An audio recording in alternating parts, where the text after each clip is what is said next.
आइए हम प्रभु के वचन में जाएंगे। आज हम ईसायास नबी का ग्रंथ निकालेंगे। 8 अध्याय 16 से लेकर हम 20 तक पढ़ेंगे। हालेलुया। ईसायास नबी का ग्रंथ अध्याय 8 तक संख्या 16 से लेकर 20 तक। पेज नंबर आपको मिलेगा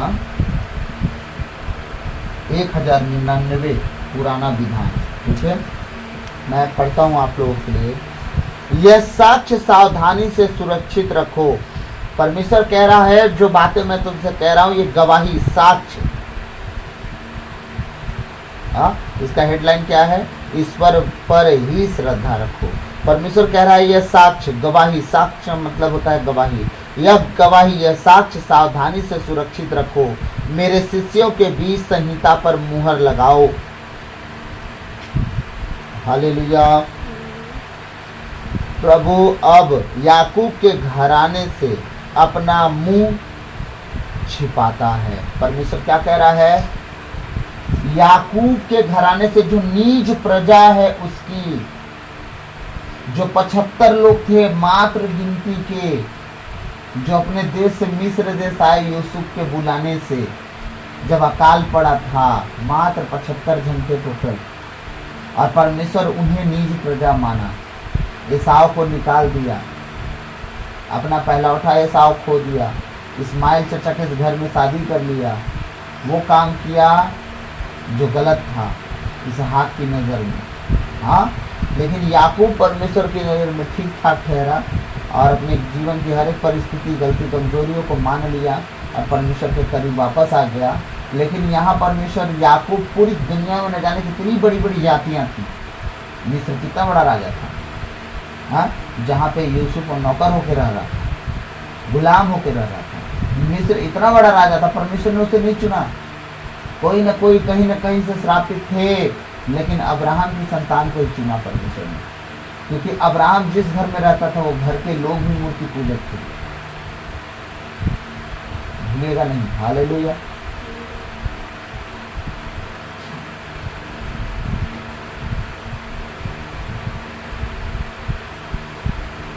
अभी मैं प्रमाणित कर सकता हूँ, लेकिन अभी उसके लिए टाइम नहीं है। ठीक है, तो मैं एक छोटा सा हिंट देता हूँ, आप लोग प्रमाण अनुमान लगा लीजिएगा। इसहाक की जो पत्नी थी, ठीक, वो कौन थी? लाबान की बहन। ठीक, लाबान जब अपने दामाद याकूब को, उसका दामाद याकूब भाग गया था अपनी राहेल और लिया को लेकर, तो राहेल जो थी अपने ऊँट पर बैठी थी और अपने पिता से झूठ बोली कि मैं मासिक धर्म में उतर नहीं सकती हूँ, और वो अपने देवताओं को ऊँटों पे छुपा के रखती थी, गृह देवताओं को, गृह देवता, समझे। और अब्राहम ने क्या कहा था अपने दास से कि तू मेरे ही घराने और मेरे ही कुटुंब में जाना, तो इसहाक के लिए पत्नी लेके आना। और वो लाबान की पत्नी बहन इसहाक के लिए जब पत्नी चुनी गई, तो अब्राहम जिस घर कुटुंब से निकला था उनमें गृह देवताओं की पूजा होती थी, समझ गए। वो मूर्ति पूजक के घर से था। परमेश्वर अब्राहम को देखा कि व्यक्ति धर्मी है, और कहीं न कहीं से वो देखा कि अपने देवी देवताओं का इज्जत नहीं करता, और परमेश्वर क्या किया? उसे निकाला। हालेलुया। क्योंकि ये थोड़ा लंबा मैसेज है, मैं इस पर कभी और वचन दूंगा आप लोगों को। हालेलुया। अब परमेश्वर, तो अब्राहम का मैटर खत्म करते हैं, हम आते हैं अपने मैटर पे। परमेश्वर क्या कह रहा है? वचन में क्या लिखा है? यह साक्ष्य, गवाही सावधानी से सुरक्षित रखो।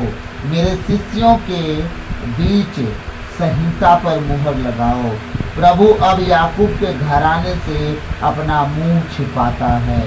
याकूब को, जिसे अपनी नीच प्रजा कहता है, उससे अपना मुंह छिपाना शुरू कर दिया। आज आगे वचन पढ़ता हूँ, मैं आपको समझाता हूँ कि मैं उसकी प्रतीक्षा करता हूँ, मुझे उसका भरोसा है। हालेलुया।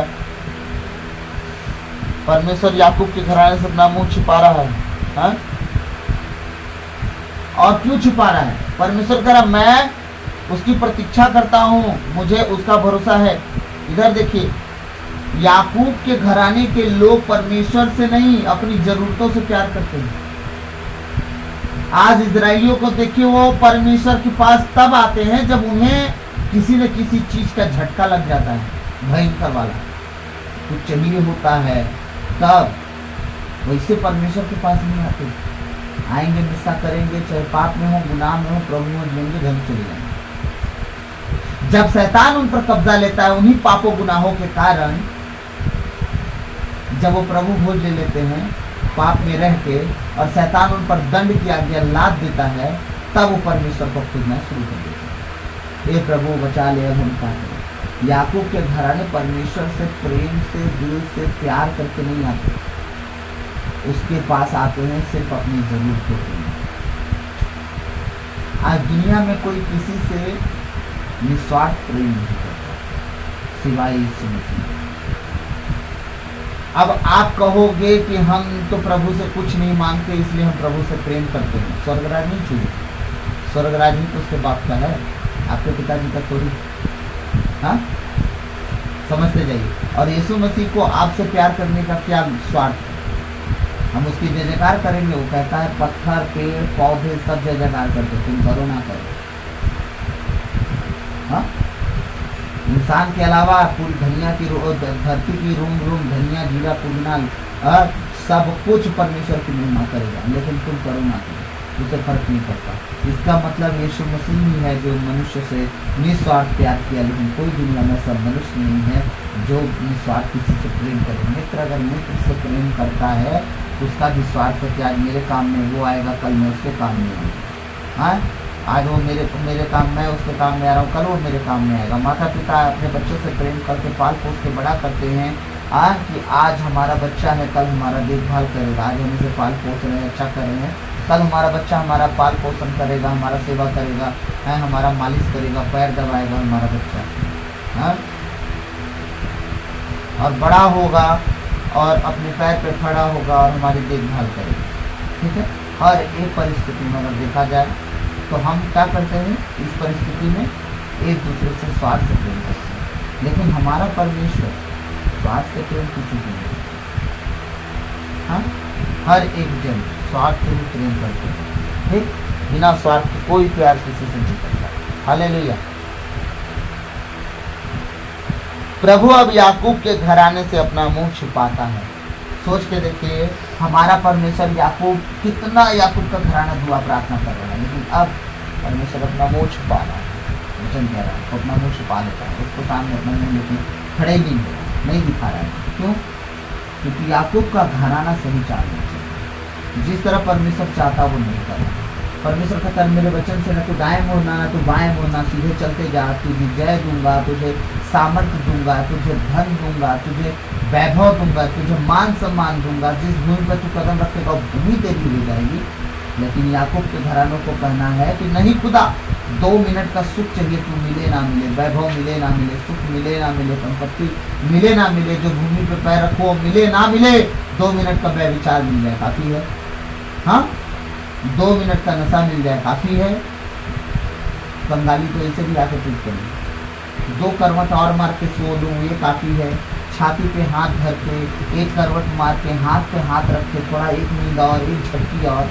परमेश्वर का वचन कहता है हथियार बंद डाकू की तरह वो दिन तुम्हारे ऊपर आके टूट पड़ेगी और तुम कुछ नहीं कर पाओगे। इस तरह का आलस करेगी। और याकूब का घराना अपनी जरूरतों पर खुदा के पास आ जाता है। अब खुदा कह रहा है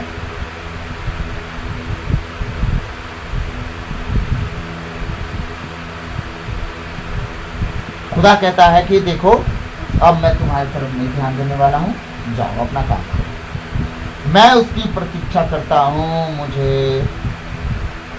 उसका भरोसा है। मैं और मेरे बच्चे जिन्हें प्रभु ने मुझे दिया है, हम सिय्योन पर्वत पर निवास करने वाले सर्वशक्तिमान प्रभु की ओर से इज़राइल में चिन्ह और प्रतीक हैं। जब लोग तुमसे भूत प्रेत साधने वालों और शकुन विचार करने वालों से परामर्श लेने को कहते हैं तो फुसफुसाते और गुनगुनाते हैं, तो क्या राष्ट्रों को अपने ईश्वर से परामर्श नहीं लेना चाहिए? जीवितों के लिए मृतकों से क्या परामर्श लिया जाए। Hallelujah, hallelujah, hallelujah. आज मैं अभी मैं वचन पढ़ रहा हूँ, लेकिन आप सबके सामने एक बात रखना चाह रहा हूँ कि हम अभी ना एक कन्फ्यूज़न से भरा वचन मेरे सामने आ गया है। पहले मैं उस 17 वचन को कन्फ्यूज़न को दूर कर लेता हूँ। यहाँ थोड़ा सा लाइन आगे और पीछे लिख दिया गया है 17 वचन का। मैं आप लोग को सबको पढ़ के सुना रहा हूँ। ईसाइयास नबी का ग्रंथ जब अध्याय आप 8 और पद संख्या 17 को पढ़ेंगे तो वचन एक लाइन ऊपर और 2 लाइन नीचे कर दिया गया है, जबकि दोनों लाइन ऊपर और 1 लाइन नीचे होनी थी। जो लाइन अभी जो मैं पढ़ने जा रहा हूँ, सुनिएगा ध्यान से। प्रभु अब याकूब के घराने से अपना मुंह छिपाता है। ये लाइन सबसे नीचे होनी थी और ये लाइन ऊपर हो गई। मैं अभी इस वचन को बहुत ध्यान से पढ़ा और सुना, और अब देखिए मैं पढ़ने जा रहा हूँ। जो लाइन ऊपर होनी थी वो नीचे हो गई। मैं उसकी प्रतीक्षा करता हूँ, मुझे उसका भरोसा है। अब मैं लाइन को दोहरा रहा हूँ, ठीक है, ध्यान से सुनिएगा। मैं उसकी प्रतीक्षा करता हूँ, मुझे उसका भरोसा है। प्रभु अब याकूब के घराने से अपना मुख छिपाता है। लाइन अब कंप्लीट हुआ। ये वचन आगे पीछे लिख दिया गया है, इसीलिए वचन ना मैं समझा रहा था, मैं खुद समझा नहीं पाया, इसलिए आगे बढ़ गया। जब इस वचन को मैं दूसरी बाइबल से पढ़ा, मुझे कमेंट भी आते रहता है, कभी कभी फ़ोन करके पर्सनली फ़ोन आता है कि भैया हमें रोमन बाइबल से जब आप वचन सुनाते हैं तो बहुत से वचन हमारी समझ में ही नहीं आते कि आपने क्या पढ़ा और क्या एक्सप्लेन किया। तो मैं आप सबसे विनती करना चाहता हूँ, आप कुछ निवेदन, मेरा रिक्वेस्ट भी है कि प्रभु ने वचन में अपने कहा है कि अगर एक व्यक्ति, एक आत्मा को भी तुम अगर बचा सकते हो तो तुम बचा लो। ऐसा होगा कि आग में झपट के तुम किसी को बचाए हो। तो मैं आप सबसे विनती करना चाहता हूँ। आप सब तो देखिए वचन हर समय हर पल बाइबल का वचन आप समझते हैं, लेकिन कुछ लोग हैं जो दूसरे चर्च के, जो मुझसे जुड़े हुए लोग हैं, वो रोमन बाइबल से वचन समझ नहीं पाते हैं। तो मैं आप सबसे परमिशन लेना चाह रहा हूँ कि क्या मैं उस बाइबल से वचन दे सकता हूँ। अगर हाँ तो प्लीज़ कमेंट कीजिएगा, और मैं पूरी गारंटी लेता हूँ कि आप लोग को वचन और अच्छे से समझ में, मैं और अच्छे से एक्सप्लेन कर पाऊँगा और आप लोग को भी समझा पाऊँगा। मैं दोनों बाइबल से, आप लोग कहेंगे मैं दोनों बाइबल से वचन पढ़ के एक साथ मैसेज दे सकता हूँ। अगर आप लोग चाहते हैं कि मैं किसी 2-4 आत्माओं को बचाने के लिए अगर बाइबल चेंज करके अगर वचन दे दूँ ताकि वो लोग बच जाएं और वो लोग ना इधर उधर भटकें और हमारे रोमन चर्च में अगर लौट के आ रहे हैं वो और आना चाहते हैं, तो प्लीज़ कमेंट करें और मुझे बताएं कि हाँ मैं दे सकता हूँ। तो मैं ज़रूर कोशिश करूँगा और आप लोग को मैं साबित भी करूँगा जिस दिन इस बाइबल से वचन दूँगा कि आप बिल्कुल पूरी रीति से खुश होंगे। वचन को और गहराई से मैं समझा पाऊँगा। और आप देखिएगा जिस तरह भी मैं वचन पढ़ा, वचन आगे पीछे हो गया। बहुत से वचन मिलते मैच भी नहीं कर पाते हैं। कभी कभी तो वचन समझ में नहीं आते हैं कि क्या वचन लिखे हैं। आप लोग आज से नहीं कब से बाइबल पढ़ रहे हैं, बहुत से वचन आपको समझ में नहीं आते होंगे। इसीलिए अभी देखिए मैं भी राइट नाउ वचन पढ़ा 17 वचन। ये वचन ऊपर और नीचे हो गया है। दोनों वचन, दोनों लाइन नीचे की ऊपर होनी थी और ऊपर की नीचे। जैसे कि मैं पढ़ रहा हूँ 17 वचन को, प्रभु अब याकूब के घराने से अपना मुंह छिपाता है। अब मैं सीधे पढ़ रहा हूँ ना, मैं उसकी प्रतीक्षा करता हूँ, मुझे उसका भरोसा है। अब ये लाइन पूरा ऊपर नीचे हो गई। ये लाइन ऐसे होनी थी, मैं उसकी प्रतीक्षा करता हूँ, मुझे उसका भरोसा है। प्रभु अब याकूब के घराने से अपना मुख छिपाता है। प्रभु का दास भविष्यवक्ता क्या कह रहा है? मैं उसकी प्रतीक्षा करता हूँ, मैं अपने पूरे मन से परमेश्वर की प्रतीक्षा करता हूँ, मुझे उसका भरोसा है, मुझे दुनिया की कोई चिंता नहीं है। लेकिन प्रभु याकूब के घराने से अपना मुख छिपा रहा है। याद रखिएगा, मैं और मेरे बच्चे जिन्हें प्रभु ने मुझे दिया है, हम सियोन पर्वत पर निवास करने वाले सर्वशक्तिमान प्रभु की ओर से इज़राइल में चिन्ह और प्रतीक हैं। वो क्या कह रहा है? मैं और मेरे बच्चे पूरे यरूशलेम में, पूरे इज़राइलियों में, पूरे याकूब के घरानों में हम चिन्ह हैं, स्मारक की तरह एक प्रतीक हैं। याद रखना, पूरी जाति मार खा रही होगी और उनको सताया जा रहा होगा, वो दुख में होगी, पीड़ा में होगी, कष्ट में होगी, खाए भी मर रहे होंगे, लेकिन हम एक प्रतीक और चिन्ह है कि खुदा के साथ हैं और खुदा सूखे में भी रोटी खिलाता है। आमीन। जब लोग तुमसे भूत प्रेत साधने वालों और शकुन विचार करने वालों से परामर्श लेने को कहते हैं, जो फुसफुसाते और गुनगुनाते हैं, तो क्या राष्ट्रों को अपने ईश्वर से परामर्श नहीं लेना चाहिए? जीवितों के लिए मृतकों से क्या परामर्श लिया जाए? यहाँ देखिए परमेश्वर का दास कह रहा है, ध्यान से सुनो मेरी बातें। याकूब के घराने क्या करने लगे? जादू टोना ओझा तांत्र मंत्र सिद्धि करने वालों के पास जाना आना शुरू कर दिए। हालेलुया। वचन क्या कह रहा है? जब लोग तुमसे भूत प्रेत साधने वालों और शकुन विचार करने वालों से परामर्श लेने की को कहते हैं। क्या कहते हैं? सुनो ना, जाओ एक ठो ओझा है, एक ठो तांत्रिक है, एक ठो सुखा है, उससे मिल लेना, उससे बातें कर लेना, वो तुम्हें अच्छी सी बता देगा, तुम्हारा सब भविष्यवाणी कर देगा, तुम्हारे बारे में सब बता देगा। हैं? परमेश्वर ऐसे लोगों के पास में जाना ही नहीं चाहिए तुमको। नहीं, हम जीते जी मर जाएंगे, लेकिन हम ऐसे लोगों के पास नहीं जाएंगे। क्यों? क्योंकि हम परमेश्वर के लोग हैं। हम सिर्फ और सिर्फ अपने परमेश्वर के पास जाते हैं, दुनिया किसी व्यक्ति के पास नहीं जाएंगे। हालेलुया। हाँ, जो क्या करते हैं? फुसफुसाते और गुनगुनाते हैं। मैं और मेरी पत्नी के जीवन में अच्छा दुष्ट आत्माओं का काम होता था। मेरे गांव में ही एक ओझा था, बुलाया हम लोग को 12 बजे रात में। हम लोग जंगल के रास्ते नदी पहाड़ डाक के पहुँच गए गाँव, झरना नदी में हैं। बाइक ढकालते उसके घर पहुँच गए। 12 बजे से 2:30 बजे तक का चला। मेरे पैसा का दारू पिए और झोंके झापे खूब बोलो, रात भर ढोल पीटे, फुस फुस फुस फुस गुन गुन गुन गुन गुन गुन फुस फुस हा हू होता रहा। यही कह रहा है परमेश्वर, जो गुनगुनाते और फुसफुसाते रहते हैं, ऐसे लोगों से परमेश्वर कहता तुम लोग जाते हो पूछने। हाँ, और परमेश्वर का जन कह रहा नहीं, ऐसे लोगों के पास तुम नहीं जाना। हाँ, तो क्या राष्ट्रों को अपने ईश्वर से परामर्श नहीं लेना चाहिए? पूरे राष्ट्र को, कौन सा राष्ट्र? इजराइल का राष्ट्र, यहूदा का राष्ट्र। हाँ, परमेश्वर कह रहा पूरे इजराइल को क्या अपने परमेश्वर से परामर्श नहीं लेना चाहिए? क्या दूसरों से परामर्श लेना चाहिए इनको? ये जाते हैं दूसरों से परामर्श लेने। हाँ, कह रहा परमेश्वर, जीवितों के लिए मृतकों से क्या परामर्श लिया जाए? तुम जीवित हो, दुष्ट आत्माएं मरी हुई हैं। हाँ, मरी मृत्यु की आत्माएं हैं, वो भटक रही हैं। अब उनसे तुम परामर्श लेने जा रहे हो। जो ओझा सोखा तंत्र मंत्र कर रहे हो, खुद मरे हुए हैं। अगर जीवित होते तो परमेश्वर उनके साथ है। जीवितों का अंश जीवितों में है। हमारा परमेश्वर जीवित है। अब्राहम का, इसहाक का, याकूब का परमेश्वर, वो जीवितों का परमेश्वर। मतलब याकूब भी जिंदा है, हाँ, इसहाक भी जिंदा है, हाँ, अब्राहम भी जिंदा है। अरे हाँ, वो तो लाजरुस को अपने गोद में लिया था, नहीं याद है क्या? जिंदा है वो। और हमारा परमेश्वर भी जीवित है। परमेश्वर कह रहा है तुम जीवितों को मृतकों के पास जाना उचित है क्या? ये निश्चित लोग, मृतक लोग कौन है? वही जादू टोना करने वाले, फुसफुसाने और गुनगुनाने वाले, और मृतक लोग हैं। हाँ, उनके अंदर कोई जीवन नहीं है, ना खुद बच पाएंगे, ना आपको कभी बचा पाएंगे। उनकी जीवन सड़ाहट में गुजरती है, उनका बुढ़ापा बहुत गंदा बीतता है। हालेलुया।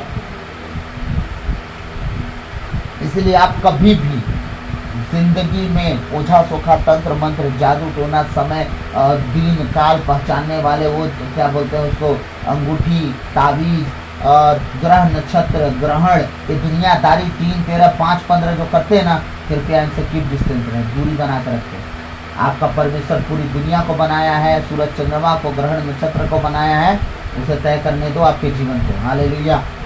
कहते हैं ग्रहण लगेगा। मेरी बेटी मेरी पत्नी के पेट में थी और हमें फोन आया, हमारी बेटी की नानी ने कहा, हाँ, नानी ने कहा कि बर्तन वर्तन दिन ढलने से धो लेना पहले, और शाम दिन ढलने से पहले घर से नहीं निकलना, 8:30 बजे ग्रहण लगेगा। और हम खाना पीना खाए 7 बजे, दिन तो जमाने ढल चुका, बर्तन धोए 7:30 बजे, और ग्रहण देखने निकल गए 8:30 बजे, और हमारी आंखों के सामने ग्रहण भी लगा। और हमारी बेटी परमेश्वर की अच्छी दासी, अच्छी भविष्यवक्ता, अच्छी नबिया और अच्छी आराधक परमेश्वर ने उसे बनाया। अब देखिए, ग्रह नक्षत्र बनाने वाला परमेश्वर है। क्या ग्रह नक्षत्र की हिम्मत हुई कि हमारी बेटी के जीवन में काम कर दे? उसकी औकात ही नहीं है। हालेलुया। क्या ग्रह नक्षत्र से बढ़ के हमारा परमेश्वर नहीं है? हमारा परमेश्वर है। संहिता और साक्ष्य को सुरक्षित रखो, यदि वे उस वाणी के अनुसार नहीं बोलेंगे तो उन पर ज्ञान का उदय नहीं होगा। परमेश्वर क्या कह रहा है अपने वचन में?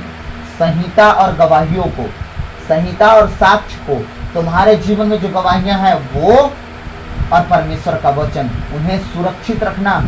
तुम्हारी गवाही अधूरी है अगर तुम वचन के अनुसार नहीं चलते तो। अगर तुम वचन के अनुसार नहीं चल रहे तो तुम्हारे पास गवाही भी नहीं आएगी, ये भी ध्यान देना। तुम गवाही तो दे रहे हो, परमेश्वर ने तुम्हारे जीवन में ये किया वो किया, जाके दारू पी रहे हो, गाली बक रहे हो, व्यभिचार कर रहे हो, छेड़ रहे हो, लड़कियों को ताक रहे हो, तुम्हारी गवाही किसी काम की हुई? संहिता का तुमने पालन नहीं किया। हाँ, और जब तुम संहिता का पालन करते हो, नहीं करते हो, तो गवाही आ ही नहीं सकती। झूठी गवाही तुम्हारी हो ही नहीं सकता। हाँ, हालेलुया। संहिता और साक्ष्य को सुरक्षित रखो, यदि वे उस वाणी के अनुसार नहीं बोलेंगे तो उन पर साक्ष्य ज्ञान का उदय नहीं होगा। कह रहा है संहिता के अनुसार, अब उस वाणी के अनुसार अगर वो नहीं बोलेंगे तो ज्ञान का उदय उन पर हो ही नहीं सकता। और मन की बातें जो बोलते रहते हैं ना, अगर उस तरह से बातें किएंगे तो कभी भी ज्ञान का उदय नहीं हो सकता। हालेलुया। समझ में आया कि नहीं समझ में आया वचन? हालेलुया। एजेकियल का ग्रंथ निकालेंगे जल्दी से, अध्याय 2, एजेकियल अध्याय 2 पद संख्या 3 और 4।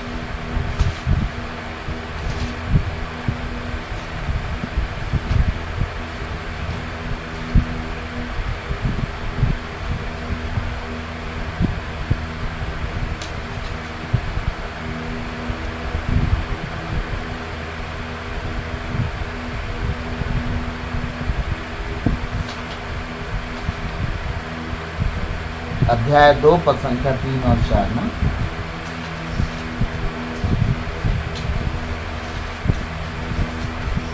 हालेलुया।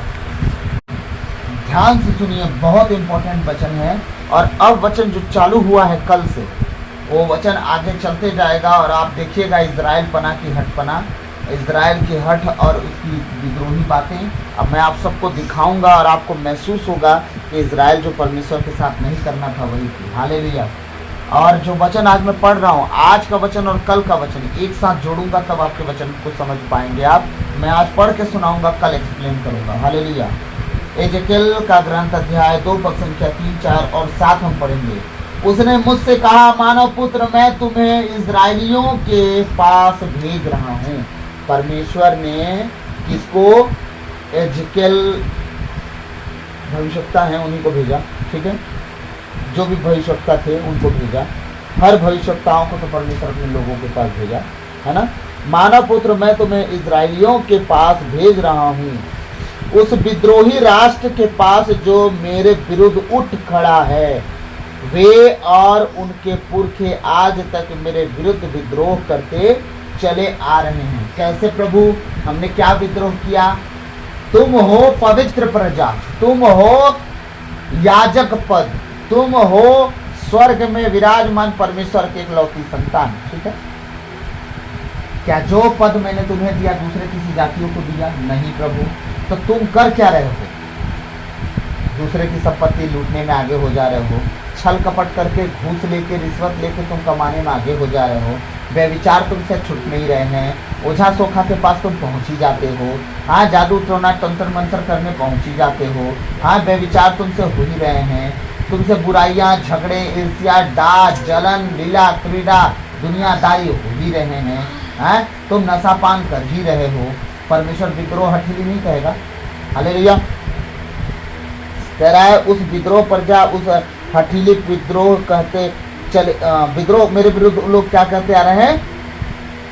चले आ रहे हैं। उनके पुत्र हठी हैं और उनका हृदय कठोर है। आज अपने बेटे बेटियों को थोड़ा जांचिएगा, जितने लोग हैं। आज कलीसिया के बेटे बेटियां चर्च में नहीं मिलते, आप उन्हें जांचिएगा। वो चर्च से बाहर मिलेंगे, घर में मिलेंगे और हठीले हैं। आप कुछ कहेंगे वो कुछ करेंगे, आपकी बात वो नहीं सुनते। चर्च जाने के लिए आप बोलेंगे आप जाओ, हमें नहीं आना। परमेश्वर कह रहा है उनके बेटे बेटियां हठीले, उनके पुत्र हठीले हैं और उनका हृदय कठोर है।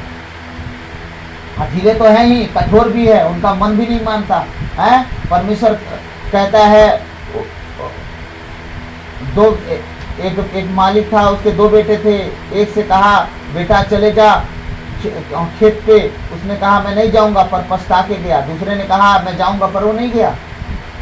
परमेश्वर ने कहा किसने बात मानी? जो पछता के गया उसने बात मानी। यहाँ तो ये हठीले हैं और इनका हृदय कठोर है, बात तक नहीं मानते न पछताते हैं। हालेलुया। मैं तुम्हें उनके पास यह कहने भेज रहा हूँ, प्रभु ईश्वर यह कहता है। क्या कहता है प्रभु ईश्वर? वो क्या कहना चाहता है प्रभु ईश्वर? 7वां वचन में पढ़ूंगा आप लोगों के लिए। चाहे वे सुने या सुनने से इनकार करे, तुम मेरे शब्द उन्हें सुनाओगे, क्योंकि उनका घराना विद्रोही है। चाहे इजरायली सुने या सुनने से मना कर दे, फिर भी परमेश्वर कह रहा है तुम मेरे वचन को उनके सामने रख देना। चाहे कुछ हो जाए, उन्हें समझा देना कि तुम लोग विद्रोही हो, विद्रोही हो, विद्रोही हो। जैसा मैं चाहता हूं तुम नहीं चलते, नहीं चलते और नहीं चलते। जैसा मैं कहना चाहता हूं, करना चाहता हूं, तुम नहीं करते, नहीं करते, नहीं करते। ये बात उन्हें कह देना, सुना देना। चाहे वे सुने या सुनने से इनकार करे, तुम मेरे शब्द उन्हें सुनाओगे, क्योंकि उनका घराना विद्रोही है। क्या कह रहा है परमेश्वर? उनका घराना क्या है? विद्रोही है। अब परमेश्वर क्या चाहता है? वो जो चाहता है मैं कल से बताऊंगा आप लोग को, और इजराइल क्या कर रहा है वो भी मैं बताऊंगा, और परमेश्वर को क्या बुरा लग रहा है वो भी बताऊंगा। आज हमारे बीच में क्या चल रहा है वो भी बताऊंगा। तो अब से जो वचन आप लोग सुनेंगे, परमेश्वर और इजराइल के बीच में जो बातें घटी हैं उनके विषय में आप सुनोगे। और मैं चाहूंगा इन बातों को देखते हुए, जानते हुए अपने जीवन को, अपने परिवार को, अपने हर उस परिस्थिति को और कमी घटी को निकाल कर फेंकें और परमेश्वर को अपने घर में जगह दें, अपने जीवन परिवार में जगह दें। आमीन। तो प्रभु इन वचनों के द्वारा हम सबको आशीष दे। आमीन।